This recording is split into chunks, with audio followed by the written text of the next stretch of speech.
আজ আমরা আবার সাফল্য আর অসফলতার বিষয়ে কথা বলবো। সফল ব্যক্তি কে হয় এবং অসফল ব্যক্তি কে হয়, এই বিষয়ে আমরা আগে অনেকবার কথা বলেছি। প্রত্যেক ব্যক্তি সাফল্য লাভ করতে চান, কিন্তু প্রত্যেক ব্যক্তি সাফল্য লাভের এই কাজে সফল হতে পারেন না। এবার এটা কেন হয়, এর পেছনে কারণটা কি? কারণ হলো ভয়। সফল ব্যক্তি হলেন তিনি যিনি নিজের সিদ্ধান্ত দ্বারা এই সমস্ত সংসারকে বদলে দিয়ে থাকেন, এবং অসফল ব্যক্তি হলেন তিনি যিনি এই সংসারকে দেখে এর বিষয়ে ভেবে নিজের সিদ্ধান্ত বদলে ফেলেন। প্রয়োজন হলো নিজের লক্ষ্যের বিষয়ে ভেবে দেখার, পথের বিষয়ে ভেবে দেখার। একবার যদি আপনি পথ নির্বাচন করে থাকেন, সেই পথে অগ্রসর হতে থাকুন আর তাতে অটল থাকুন। সবসময় দৃঢ় প্রতিজ্ঞ হন। আপনি যদি কোনো পথে টিকে থাকেন আর নিরন্তর পরিশ্রম করতে থাকেন, তবেই আপনার জীবনে সাফল্য আসবে। যদি কথায় কথায় লোকে কি ভাববে, লোকে কি বলবে, এ কথা ভেবে নিজের সিদ্ধান্ত পাল্টান, তাহলে কখনো নিজের লক্ষ্যে পৌঁছতে পারবেন না।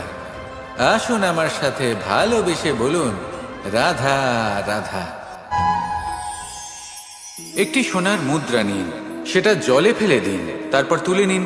সেটা মাটিতে ফেলে দিন, আবার তুলে নিন, কাদায় ফেলে দিন, আবার তুলে নিয়ে হাতুড়ি দিয়ে তার উপর প্রহার করুন। তারপরেও সেই সোনার মুদ্রার মূল্য সেটাই থাকে যা আগে ছিল, তাই না? এটা হলো উদাহরণ সংসারের সেই প্রত্যেকটা জীবের জন্য, প্রত্যেকটা মানুষের জন্য। কখনো কখনো জীবনে সাফল্যের বদলে আমরা বিফলতা পাই। যতটা আশা করেছিলাম ততটা শ্রেষ্ঠ কর্ম করতে পারি না। কখনো বা আমরা ভুল করে ফেলি, কখনো আমরা অনুচিত কর্ম করে ফেলি, কখনো সংসার আমাদের বুঝতে পারে না। তার পরিণামস্বরূপ এই সংসার আমাদের নিন্দা করে, আমাদের উপেক্ষা করে, আমাদের বিষয়ে কটু কথা বলে, কখনো সামনাসামনি বা কখনো পেছনে। সংসার এমন একটা আচরণ করে যেন আমাদের সাথে কথা বলাটাই একটা বিশাল অপরাধ। এবার সেক্ষেত্রে কি করা উচিত? মনকে শান্ত করা উচিত। বেশিরভাগ ক্ষেত্রেই এমন সময় মানুষ এটা ভেবে বসে যে তার জীবনের কোনো মূল্যই নেই। তার মনে হয় যে সে এই সংসারে শুধু একটা বোঝার সমান। সে নিজেকে ঘৃণা করতে থাকে। ওর মনে হয় যে তার জীবন শূন্য, কিন্তু তা নয়।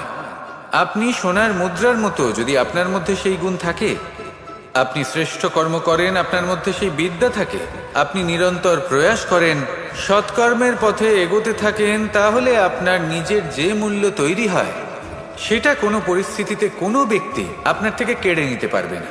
শুধু নিজে ভেঙে পড়বেন না। এটা ভাবুন, যে সম্মান আপনি হারিয়েছেন সেটা আপনি কিভাবে ফিরে পেতে পারেন, তার জন্য কি করতে হবে। যে ধন আপনি হারিয়েছেন সেটা পেতে হবে কিভাবে, তার জন্য কি কি করতে হবে। শান্ত মনে সবটা ভেবে দেখুন, সিদ্ধান্ত নিন এবং অগ্রসর হন। আপনি এই সংসারের কাছে তেমনই হয়ে উঠবেন যেমন আপনার কর্ম হবে। যদি তা শ্রেষ্ঠ হয়, সবাই তাই ভাববে। আসুন আমার সাথে ভালোবেসে বলুন, রাধা রাধা। আমরা সকলে সামাজিক জীব। মানুষের সাথে দেখা সাক্ষাৎ করা এটা চিরকালই চলতে থাকে। আমরা কখনো কাউকে উপহার দিই, আবার কখনো কেউ আমাদের উপহার দেয়। কখনো কি এমন হয়েছে যে আপনি কাউকে একটা উপহার দিয়েছেন, কিছু সময় পরে বা কিছু মাস পরে সেই উপহারই ঘুরে ফিরে আপনার কাছেই এসেছে, অর্থাৎ সেই বস্তুটাই আপনার কাছে আবার ফিরে এলো? এরকম হয়। ছেলেবেলায় একদিন একজনের বিবাহ ছিল। তখন মা তাকে একটা উপহার দিতে চাইছিলেন, তাই তিনি একটা পোশাক বানালেন আর সেটাকে সুসজ্জিত করছিলেন। আমি দেখলাম আর জিজ্ঞেস করলাম যে, মা, এই পোশাক এত সুসজ্জিত করার কি আছে? তখন মা বললেন যে, কানাই, কখনো কাউকে এমনই উপহার দেবে, এমন প্রকারে দেবে যে সেটা যদি আবার ঘুরে ফিরে তোমার কাছে ফিরে আসে, তাহলে যেন তোমার খারাপ না লাগে। এটাই কিন্তু হয় আমাদের ব্যবহারের সাথে, কর্মের সাথেও এবং আমাদের কথার সাথেও। তেমনই আচরণ করবেন যে আচরণ আপনি সহ্য করতে পারবেন। যদি মুখ থেকে কটু কথা বেরোতে থাকে তখন নিজেকে সংযত করে নিন। সেই শব্দই প্রয়োগ করুন যেটা আপনি তার বদলে শুনতে চাইবেন এবং আপনার দুঃখও হবে না।